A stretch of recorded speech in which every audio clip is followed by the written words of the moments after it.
Hello, my name is Thomas Pereno, and I'm going to discuss with you extubation.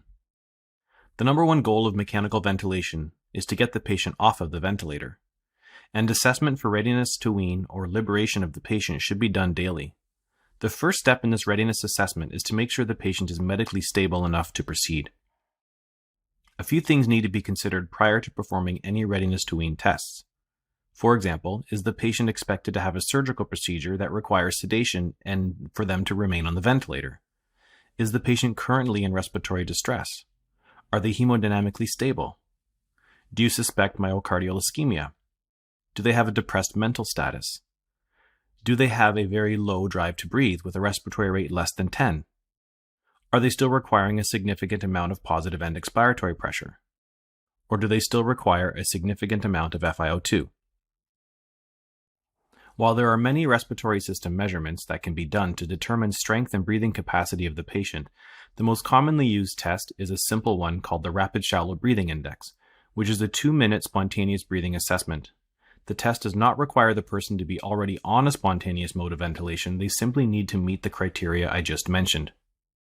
This 2-minute test is done by simply placing the patient onto pressure support ventilation if they're not already on that mode, and turning the settings down to 0 centimeters of water of support and 0 centimeters of water of PEEP.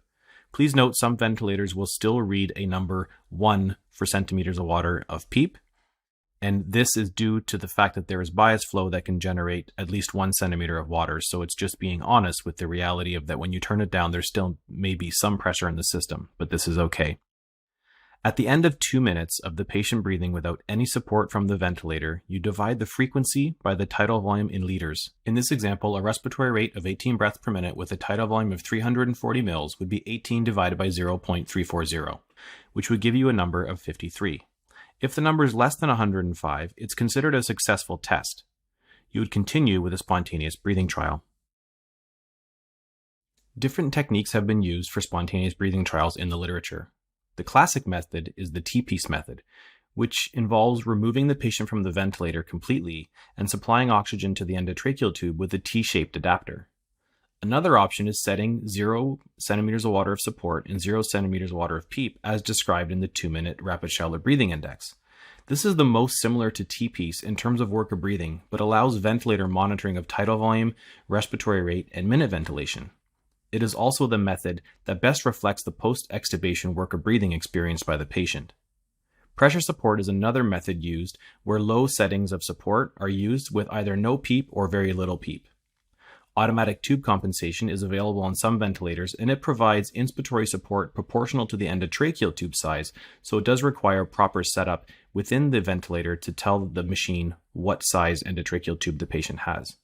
And finally, some clinicians simply use continuous positive airway pressure to theoretically maintain a minimum level of end expiratory lung volume. For COVID-19 patients, if you want to best reflect the post-extubation work of breathing and minimize possible exposure to those caring for the patient, keeping the patient on the ventilator would be a more reasonable choice than removing the patient, and the 0 level of pressure support with 0 PEEP would be most likely to demonstrate the true tolerance of spontaneous breathing. However, institutional differences exist on the preferred method, and you must keep this in mind. The timing of the spontaneous breathing trial is important. In a recent study that compared 2 different techniques of spontaneous breathing trials, they failed to exclusively address true differences between techniques because they used 2 very different timings. One of the timings was 2 hours, which data has already suggested is not necessary and likely too long. So a spontaneous breathing trial should be a minimum of 30 minutes, and 1 hour is more than sufficient. Extending it to 120 minutes is the maximum that is recommended in any policy, however it is not necessary. It is important to note, however, that the more support a patient is provided during a spontaneous breathing trial, the less likely they will fail it, and the less likely it will represent the work of breathing required by the patient after extubation. So patients that will have a higher post-extubation work of breathing may not demonstrate this during a spontaneous breathing trial that provides support. The following is a list of typical signs of failing a spontaneous breathing trial.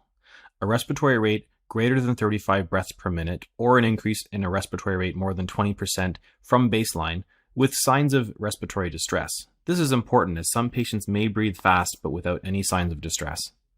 an oxygen saturation that has fell below 90%, a heart rate greater than 140 beats per minute, or an increase in heart rate greater than 20% from baseline with signs of respiratory distress, systolic blood pressure changes that are significant, the presence of somnolence, agitation, diaphoresis, and anxiety, an increase in vasopressor or inotropic agent support required, or chest pain and other limiting pain precluding further continuation. When a patient fails a spontaneous breathing trial, it is typical to place them on the previous settings they were on prior to showing signs of distress.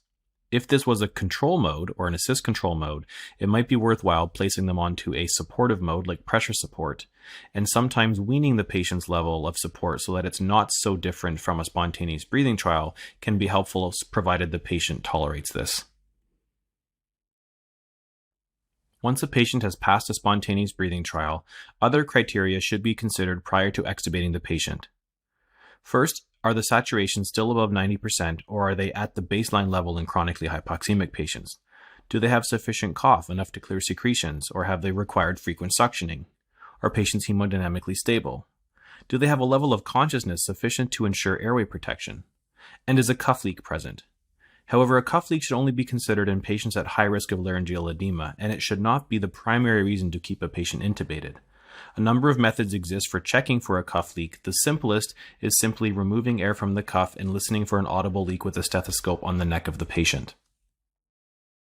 Prior to removing the endotracheal tube from a patient, it's important to understand and to know where the equipment is that would be required to place the tube back in the patient if required.